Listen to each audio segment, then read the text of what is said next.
You have Tari tonight? Unsure. He's going to try it out before the game and see how it feels.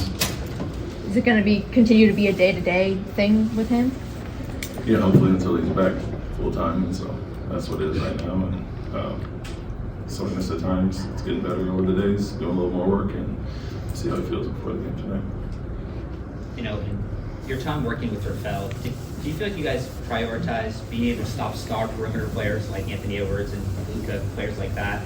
And if so, do you think you've been successful in building a team like that? So did we prioritize being able to stop, star perimeter players across the league?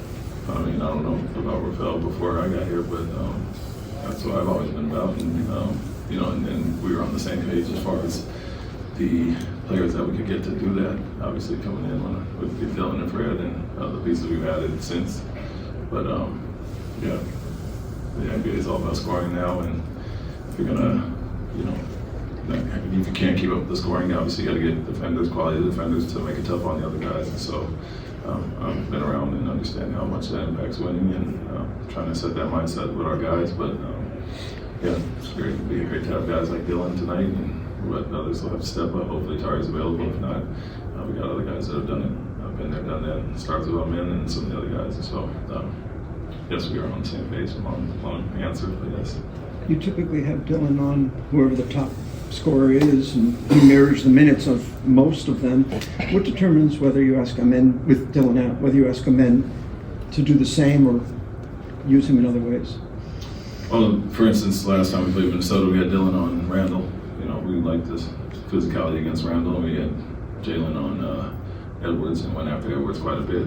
So we could mix it up and do different things as far as that. And so see what we're going to do tonight as far as that. And obviously with Dylan out there, we can go back to more traditional and see what, like I said, men's versatility is great on pretty much everybody. And so some of the things that Dylan does, we can do with him as well. How much does having our men in the starting lineup help you pick up the pace, but also helps Fred and Jalen to stay as aggressive as they were last night? Yeah, it's when he comes in the game, obviously it changes the pace of the game, but when he's starting, we're asking him to do the same, and he does increase our pace by himself, rebounding and pushing it, and when he gets the ball and the pace he plays with, guys kind of have to keep up. And so it's great to have another handler, initiator that can get out there and make it easy on guys, whether it's in transition or even in half court. And so love what he does on and off ball at times as a handler or as a screener, and it's just a little bit less of a load on Jalen and Fred to have to handle and draw everything up for everybody, and obviously Alfie's a piece of that too, but our man adds to that. Cam is coming up. You've been asked this player on the road, but Cam went more strong schedule some nice games back to back. What are some things most of the things you've seen since he returned back from the G League? I think obviously the scoring is what he's always done, so that was never really a concern. It's about continuing to learn defensively. Shot selection was an issue at times, and something we want him to really hone in and focus in on down in Rio Grande. And I think he's gotten better at that throughout the year, regardless. But really, our thing was locking in on the defensive schemes and focusing in on shoot-arounds and all the little things that'll help him succeed on the court. And so I think his focus overall has been better. He's going to be a young guy that's going to take some lumps as they all do, but when to score, when to make plays for others, the same requirements we have for everybody else. But I think his focus and attention to detail has been much better since coming back. What's the difference you've seen with Jabari Smith compared to earlier in the season and now, where he seems like he's a little bit more aggressive? Yeah, I think he's starting to find how to impact the game, similar to Dylan when the play is not called for him.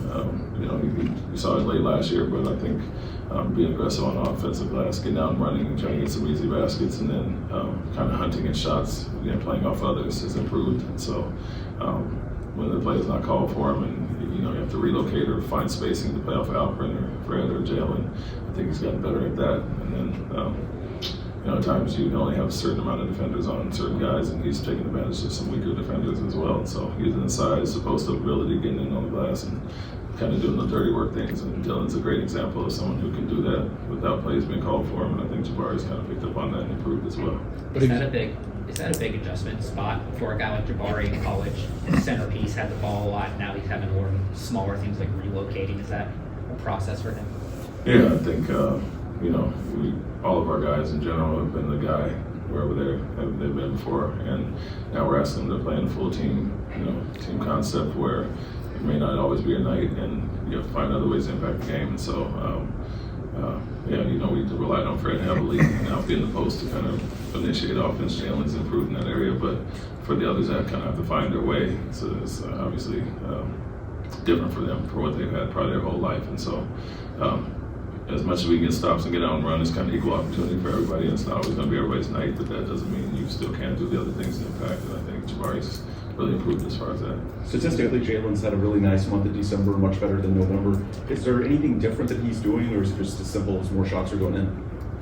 Yeah, the numbers always, the numbers always improve when the shots go in, and obviously he was very aggressive last night, and he has been in general. It's also how teams are guarding him at times. They went after him quite a bit early in the season, and he's adjusted to that, improved as far as that. And I think our outlets and spacing and making them pay has improved, which keep teams away from blitzing him as much. But shots go down, and as I've said with everybody else, when they're not going down, how can he impact the game? And he's done it on both ends so far, especially in December, and even that continuation from him. How much of your practices and even the way that your team plays prepared you for a game against the Minnesota Timberwolves? Because they play exactly like you all like to play, physical and tough as well. Yeah, but I mean, as much as we can practice and kind of go at each other, we don't do it much obviously during the season, but understanding that that's what they're all about and kind of made their name the last few years in that area. It's always a hard-fought game with the talent that they have on that side, but they got some physical players, and I think both teams like to get after it, and so we got one from them in overtime, and I'm sure they'll be trying to get it back tonight. What have you thought of Jayshawn Tate's minutes over these last few games? They're great, I think. The guys that we've had to kind of plug in with Tari being out and injuries to Dylan, it's kind of been seamless as far as plugging those guys in there. It's done it all year, but asking Jayshawn now and Cam with the opportunity to step in and take over for those guys has been really good. And, always trusted our depth this year and showing why we feel good about the 14 guys we have. How much talking has there been between Tate and all the Oregon people? A lot all year, obviously, since the first game, and everybody was looking forward to a repeat showdown, probably in the conference championship, but it came a little bit later. So myself, being from Oregon, rooting for them. Growing up, I hear from me early, and then obviously Dylan, Foley, Mike Moser, all the guys that played there and went there. There's going to be a lot of wagering going on, I think. Who among you, or would you say, are like the biggest Oregon football fans? Me. You're allowed to go there. They all did. Are you a message board guy? No. Not at all. No. But I grew up. I'm from Portland, and obviously Achilles Smith and Joey Harrington and all the guys I watched growing up. So I wasn't good enough to play there, but I rooted for them. So. Thanks, guys. Thanks, Thank Coach. you. Thank you.